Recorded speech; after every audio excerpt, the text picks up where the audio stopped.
Wakey, wakey. Hello, good morning. It is the 8th of December 2021, and I'm glad that you're joining us. I trust you slept easy, you've woken up well, and you're ready to face this good day. Where they say, I will lay me down to sleep and I will awake again because the good Lord sustains me. And of course, you waking up this morning is all about the sustenance of the good Lord. Today, it's all about security here on Morning Prime. My name is Dibala Nair. I have my guest already in studio with me. We shall be slicing and dicing what is happening as far as security is concerned here in the country, in the region, and the entire world as well. And of course, we shall be also having incisive discussion on the current state of play as far as the police shooting is concerned, the tragedy that was, that happened in Bondo as well as Nzio River in terms of disaster preparedness in this country as well. So we shall be delving into that. You can head over to our Twitter handle, that is KTN News KE. That is our Twitter handle. Also, you can use the hashtag Morning Prime. Tag me as well at Dibala Nair, and let's have the conversation going. But before we delve deeper, we have to see what is fresh off the press this morning. We begin with the Standard, the bold paper, and this is what is a splash today. Kilo Cops last call and love turned sour is what we have as a splash this morning. Constable Benson Imbatu called a cousin moments after killing his lover, then shot 5 other people dead before taking his life. Yesterday, it emerged that the officer had in the past had vicious fights with his partner, Carol. And this story continues on page 4 of the Standard today. You know about it, and also we have a picture yesterday of the protest. We can see officers removing barricades on Nairobi's Waiyaki Way after protest over the killing of 6 civilians by policemen who also took his life yesterday. This, as I've mentioned, is well fleshed out for you on page 14 of the Standard today. Also, Raila's bag of tricks just when he looked the least attractive to his erstwhile allies in NASA. ODM Chief Raila Odinga is emerging as a good prospect to lead a new alliance as political players line up for coalition deals. This story continues on page 12. Remember, Friday is a big day for Azimio La Umoja, and preparations are underway. People are, of course, under the gun in terms of making sure that everything is in place in light of that particular day. That is the story that you want to follow on page 12 of the Standard. Let's flip over and scroll over and go on top there to see also what we have as a teaser there.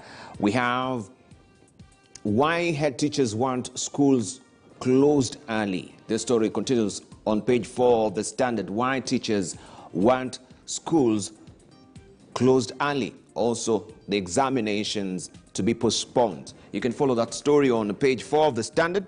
CBK will now police digital lenders.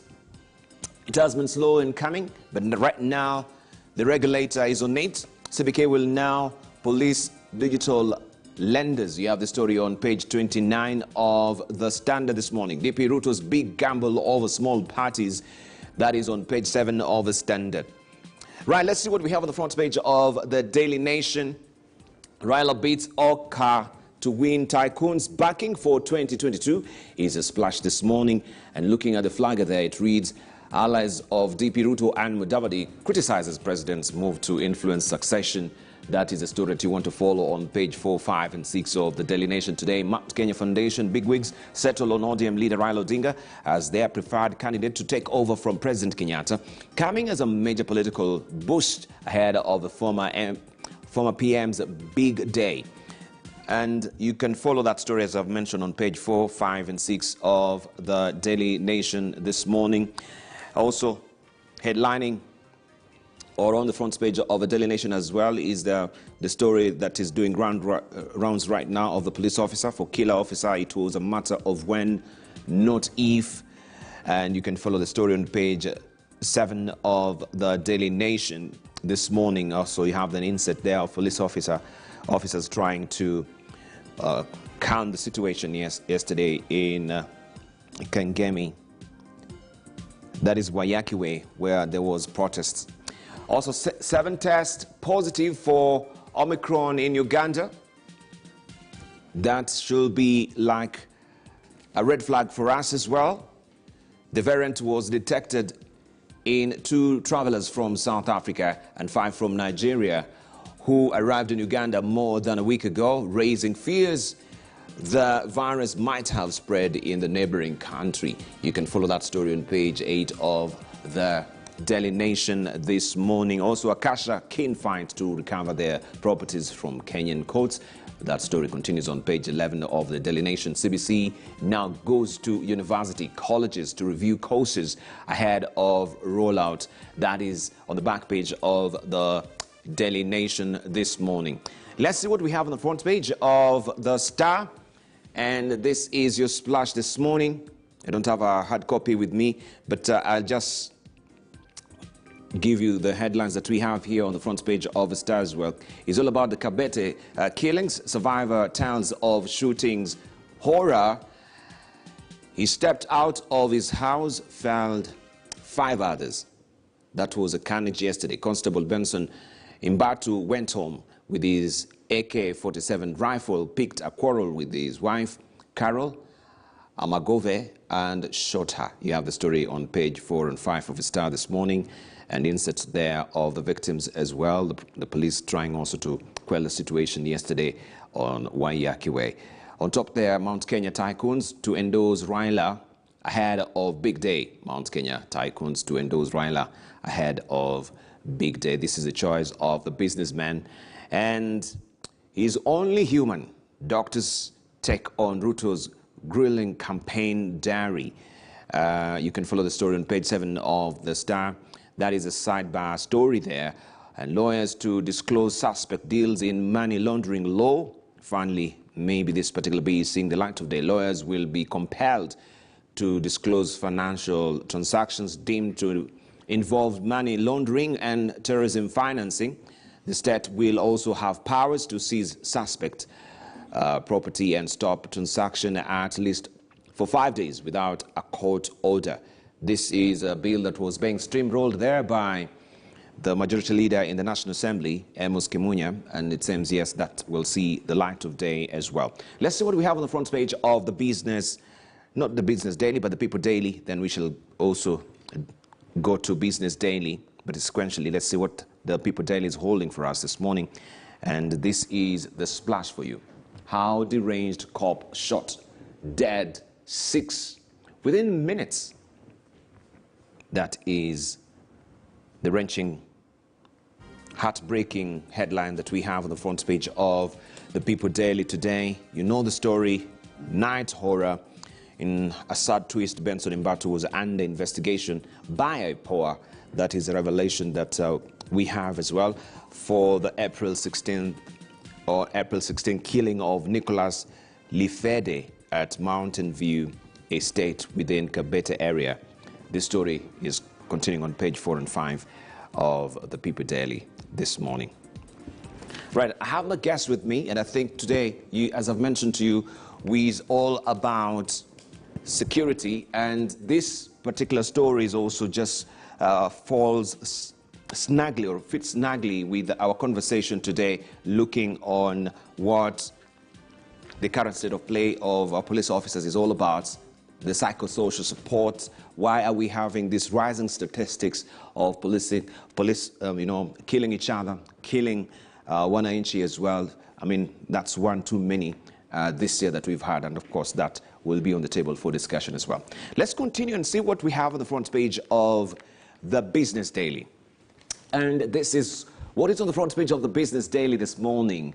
Task is given 30 days to disclose secret investor. Task is given 30 days to disclose secret investor. High Court gives retailer until Christmas to reveal details of the restructuring plan. Cash-strapped Taskies supermarket has up to Christmas Day to reveal the identity of the mystery offshore investor seeking to buy it out or have it wound up. High Court Judge Francis Toyot has given the retailer 30 days. Also, domestic airfares double as Xmas travel demand surges is the story that you want to follow on page 6 of the Business Daily this morning. Mobile phone loan rates now and the CBK control. That is a story that is well fleshed out for you on page 4 of the Business Daily. Also, honoring the police. That is the picture today that we have there. And we can see Interior Cabinet Secretary Fred Matiang'i during the police commemoration service at the AP Training College in Embakasi to honor departed police officers. The CS was accompanied by Inspector General of Police Hilary Mutyambai, and that story also will run it for you in our bulletin this morning. Naivas targets festivities with 3 new branches. It continues on page 4 of the Business Daily, just looking on the ticker there. And today's digit is 30 billion shillings. How much pension schemes are planning for PPP investments? That story continues on page 16 of the Business Daily. Oil prices drop sharply. Eyes on Kenya subsidy is a story that you want to follow also on page 16 of the Business Daily. Let's cross over now and see what we have around the region. Let's just go to Rwanda, and this is what we have on the front page of the New Times in Rwanda this morning. And it's all about the infrastructure. Kigali to renovate key roads in major infrastructure upgrades. The capital will have 215, that is 215.6 kilometers of roads reconstructed or upgraded. This story continues on page 2 of the New Times. Let's see what we have on the front page of the Wall Street Journal. Lastly, and this is what you're waking up to on the front page of the Wall Street Journal. Right, we'll just flag that up for you momentarily. But talking about security, we have military history. Right, we'll flag that up as well for you. Let's see just what we have inside the editorial cartoons. And this is what we have, the editorial cartoons in the Standard.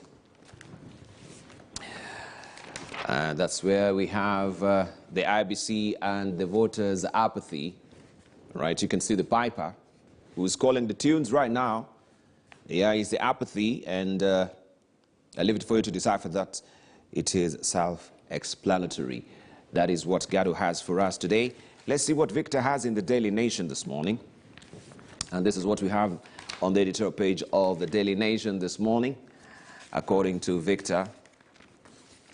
And there you have it. Kenya schools academic year. That is the formula. Right, and we are talking about school unrest and what now is making the school heads really rack their brains to get a formula on what to do. And we see the debate is right now, do we close the schools or do we continue with the school calendar? Do we postpone the examinations? This is becoming a niggling worry. That is a story that you have. That is the editorial cartoon on page 16 of the Daily Nation this morning. All right, Steno has this for us inside the People Daily. And it's all about Oka and who will be, who is being quoted as a running mate there. Right, running mates. We have William Ruto there and Right Honorable Raila Odinga as well. That is the People Daily.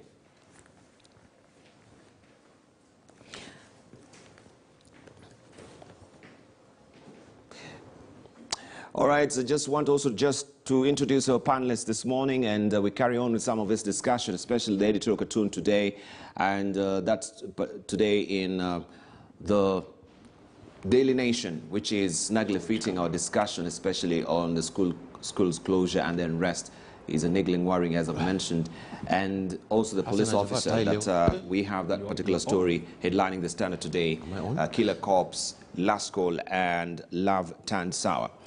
We have with us Dr. Hassan Khanenje, who is the director of the Horn Institute. Also, we do have with us Dr. Mustafa Ali, who is also a conflict and resolution expert. And we have with us Ahmed Hashi, who is the Horn of Africa analyst and the governance expert. And also, we expected to be joined online by Peter Biara-Ajak as well momentarily. So let's just begin with you, Dr. Hassan Khanenje, looking at the front page of the Standard today, the story that also will be running shortly about the killer cop. This has been a debate, and I know we've been on this forum discussing the welfare of police officers. And I think in a span of just 5 years, more than 30 cases of police officers, either they're killing each other or committing suicide. And this is a rising statistic. It seems that there is more than is meeting the eye, and we should peel back the layers and see truly what is happening with our police officers.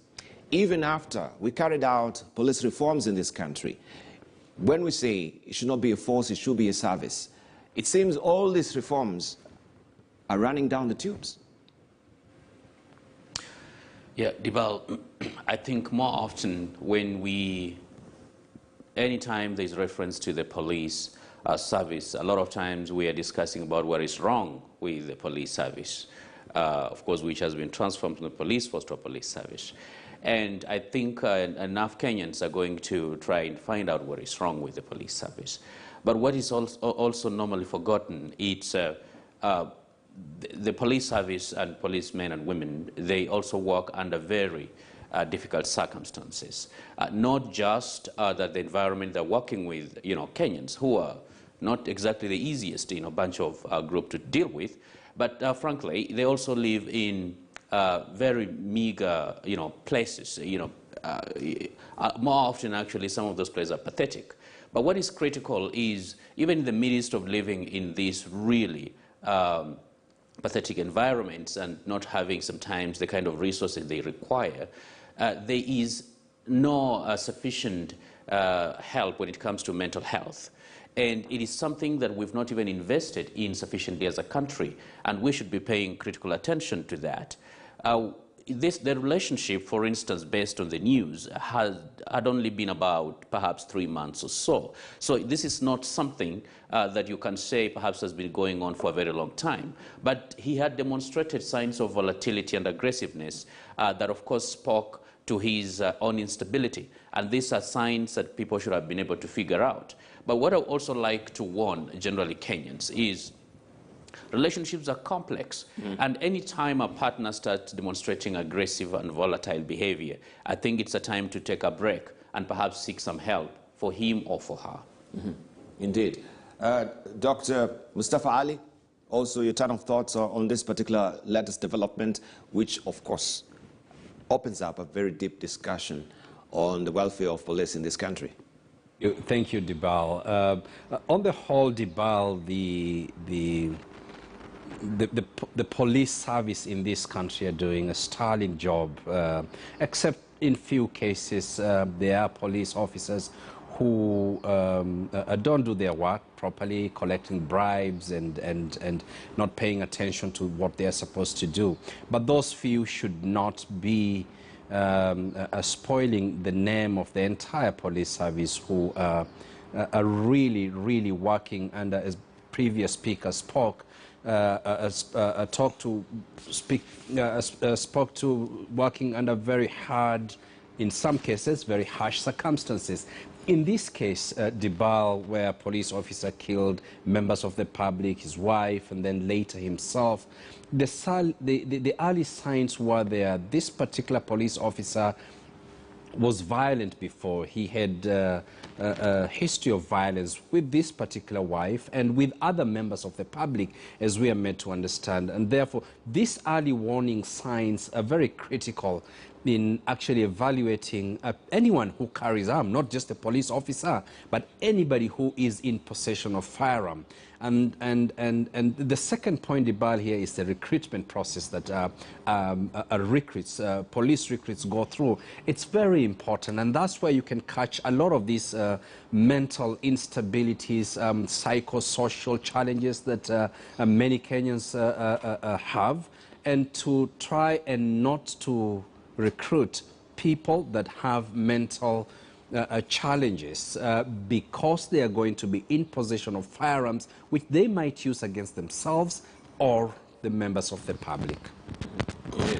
Ahmed Hashi, we remember also the Interior Minister saying that from the police officers, they should be discouraged having, relationship amongst themselves, because this is what really foments this or gives a spawning ground of such scenarios where now we have love triangles and then they will turn against each other and it will be a killing spree. Debal, police services across the world are some of the best paid officers in the state. I know we're developing countries and the salary scales and the infrastructure of housing and the infrastructure of social affairs for policemen is not that good. However, we know that there's a lot of housing that is coming up for the police services all over Nairobi. There are many places that I've seen it. But I think that I'd like to think in a way that suggests that maybe there is this culture within the police services of police officers going berserk and shooting people. If you look at the newspapers, if you go through the newspapers for the last year, you'll probably see a police shooting in every other newspaper during the week. I think that it is a serious issue that deserves an inquiry, an independent inquiry led by a justice. We need to know. The people of Kenya need to know why policemen take their guns and start shooting in their camps. If you go to Langata here in South Sea and go to the areas where the administration police live, which I'm a contestant, you will be shocked at the state of housing for administration police. You'll be shocked if you go and see on Bagadi Road, what houses police officers are living in. They're living in Stone Age housing. This is not right, and the Internal Security Minister, I know, Fred Matiang'i, has been speaking about this. The Police Commissioner has been speaking about this, but there needs to be a huge investment. We're investing in roads, we're investing in bridges, we're investing in those structures. Police officers are the human resource that we need to put resources in. And in that way, if the police officers are comfortable where they are, they will not turn their guns on the citizens. Indeed. So the revelations are coming to bear that, Benson Imbartu also had a case before that is being reported by IPOA, that there was a shooting spree and he also had killed a police officer there, and this was a matter under investigation. We have Dr. Kaneji talking about the mental welfare, mental state of our police officers. I wonder, in this particular department, we know we have the human resource department of the police. Do they really have psychiatrists? Do they really have counselors in this particular department? Maybe you're privy to that particular information, because the psychosocial support that we're talking about is very key. How will we be having officers who, in and of themselves, they're not really, so to speak, snugly fitting this particular job with a mental state not really very stable, as it were? If he goes berserk, then what is the analysis that we normally have every year about the mental state? Is there something? Is there a curriculum? Is there, a training that they normally go through? I don't know. You can try and inform us. Dr. Kaneji. Yes. Ibal, I don't work in the National Police Service. I think perhaps the police spokesperson. Of course, but I know you also. We'll be able to do that. However, this is what I'm going to say. As a country, we've not invested sufficiently in the mental health, and not just within the police service, but it's reflected even in the general population. We just don't have enough psychiatrists. We do not. We're not training enough persons to be able to dispense these services, and that is affecting. It's not just the police service, but actually incidents of even people killing family members have been on the rise outside the police service. And the police is also a reflection of the society they're living in. And so as long as we're not going to make those critical investments to an institution that is very critical to security and well-being and safety of Kenyans, things are going to continue going wrong. Now, secondly, it is obvious that this particular police person had problems. had a history of aggression and probably of murder that was not addressed. And the fact that it has taken so long and this information now is coming out, I think also speaks to some of the inefficiencies that need to be fixed. And these inefficiencies have contributed to lots of tragedies within, of course, not just the police service, but also other important institutions. And I think as a country going forward and as we move to next year, we need to re-examine how we're actually dealing with important services and how we're equipping important institutions that the country relies on. And the police service is actually one of that critical institutions that the country relies on heavily. Mm-hmm. Yes, we have this tragedy, and I want also to maybe move forward and look at another tragedy that I think as a country we've not really handled it very, very effectively. This is the Bondo tragedy. Before we go to Nzo River as well, we run your stories on what the government is trying to do, right? But I want to hear from Dr. Mustafa. Looking at the Bondo tragedy, if it was another country where we have 8 Kenyans under the rubble, the whole country will grind to a halt, trying to save that or those 8 lives, or even that one life that is stranded somewhere. That one life is under the threat, you know, of death, under the rubble. But here, even the media were not really camping around that particular site, you know, all nighting to make sure that they are given the requisite support. Thank you, Dibal. It was shocking, and it continues to be, to shock all of us, that there's very little attention paid to tragedies and disasters such as the one that has happened in Bondo, what happened in Ukambani, where so many people lost their lives in the bus that was swept away by flooding waters. And it speaks a lot to our disaster preparedness, number one. And number two, what do you do when a disaster has struck? And this is something that, first of all, the government has to invest a lot more in disaster preparedness, in training. It boils down to training, Dibal, and how the relevant agencies or authorities should be responding to disasters such as the one that has just happened in Bondo, one that happened in Ukambani. And it's also very much linked to your questioning, line of questioning number one, the first one, where you have mental challenges affecting those that should be taking care of our security and should be responding to such kind of disasters, Dibal. I am aware, you did ask a question earlier, I'm aware that the KDF, for example, did launch a wellness center, which is a 5-star service for their soldiers that are affected by various, those who serve in the front lines in Somalia and other places. And when they come back, they are actually taken care of now properly. This is something that has just happened in the last 6 months. And I think these facilities, that includes psychosocial support to police officers, to prison warders, to all members in the security, actually can go there and be treated. The issue of disaster preparedness and response, we've seen that KDF, for example, have actually been at the forefront in the past to respond to disasters. I wonder what is happening or what happened in this situation. They would have responded much faster. There's this whole debate about military-civic relations and how military and the civilian actions actually should work together.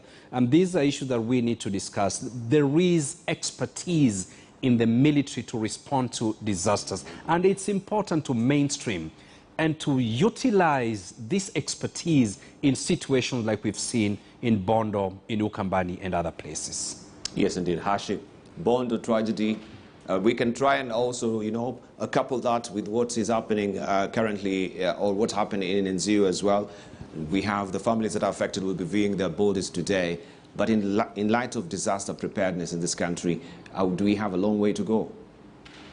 Well, I know you remember, I have spoken, and the panel has spoken ad nauseum about disaster preparedness. And I argued once that it should be a cabinet office or a czar, a person who oversees Kenya's grid and looks for ways of making sure that the next tragedy that happens has got an adequate response. About 7 children lost their lives in the Mwingi tragedy from 2 sisters. And I want to pass my condolences to the people of Kitui County and Kenya generally. But this should not happen. There should have been a policeman or a sign there stopping anyone from crossing. I heard someone on television say that the people were not disciplined. This is a obtuse thing to say. It's ridiculous. The state, the police and all its organs have a responsibility over its citizens in law and order. And it is not right to say that Kenyans are not disciplined and that they do bad things and they deserve it. That's called blaming the victim, Debal. And I think that we're numb to all these tragedies because the culture of empathy and the culture of care that should be with our officers and state officers and all of us as Kenyans, including me, is absent because we're busy with the hustle. Everybody's trying to hustle because we're a developing country with no social net, with a shrinking job market, and everybody's just trying to run to make a living. So these things become sideshows. And it's unfortunate that the culture that we have in this country, the political and social culture that we have, just the care, Debal, is not there, the empathy is not there. If it was in any other country, the officials in that region would have resigned in disgrace. We're building infrastructure in the cities, and we're not building infrastructure in the countryside. And we have to do that because, Debal, remember, 90% of the population of this country don't live in Nairobi, nor Nakuru, nor Mombasa. They live in the regions, outside the big cities. And it is a tragic thing that the people in the miners in Bondo lost that man. He's a brave man. I think he stayed for about maybe 2 days or 3 days. And we need a czar, and we need someone who's going to be in charge of this preparedness, because Debal, the next strategy is going to be huge. We know that there are a lot of buildings that are not safe. We know there are a lot of bridges that are not safe. We know that the infrastructure since independence is broken down. You can come across Mombasa Road as we came today in the morning and you see people crossing the street. Debal, they're not using the overpass because they're tired, because they're hungry. And they cannot afford to get up on the overpass. That's why they get across the road. So in my view, I think that we need to look at it from a very different point of view. And if we are conservative in explaining the needs of the people of Kenya and the care that we need to give to them, then we're going to fail in the test of leadership. Yes, indeed. You wanted to say something, Mustafa, before we take a short break? I mean, Hashi is saying that people are not using overpasses because they are hungry. Are you excusing? It takes a lot of energy to trip up, and down the stairs as well. No. I mean, it's irresponsible. It is irresponsible. No, it's not irresponsible. No, it is irresponsible for any citizen, whether you are hungry or not. Can I say something? Can I explain it? No, let me hear. I wanted to hear Mustafa now also qualifying his point as well. What is the point? I thought maybe, if you're hungry, you can see those stairs the way actually they're very steep. My point is, if you're hungry, we all get hungry, and you should not cross a road when there is an overpass that you should be. I mean, we need to be responsible in using the road. There are all those, somebody is on full stomach and should... But I get it straight off thought. Yeah? If I don't have the strength to trip up all these stairs there, at the end of the day, the stairwell... Of course. I mean, it's a sociological fact. Mustafa is not hungry most of the time, but the guy who's making $1 a day... When I'm fasting, I will still use the overpass. I've not eaten anything from morning Yes, because Hashi. Debal, you know, you have a PhD. He has a PhD, and a lot of people in Kenya don't. No, have I don't have a PhD. Don't give me qualifications that I don't have. I was What talking does about Dr. PhD have Mustafa. to do with Can I say something, Mustafa? Can I?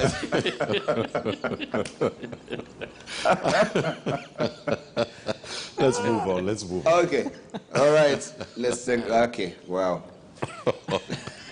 All right. Take a short break. We'll circle back with more, and of course, look at the international stories as well. Don't go away.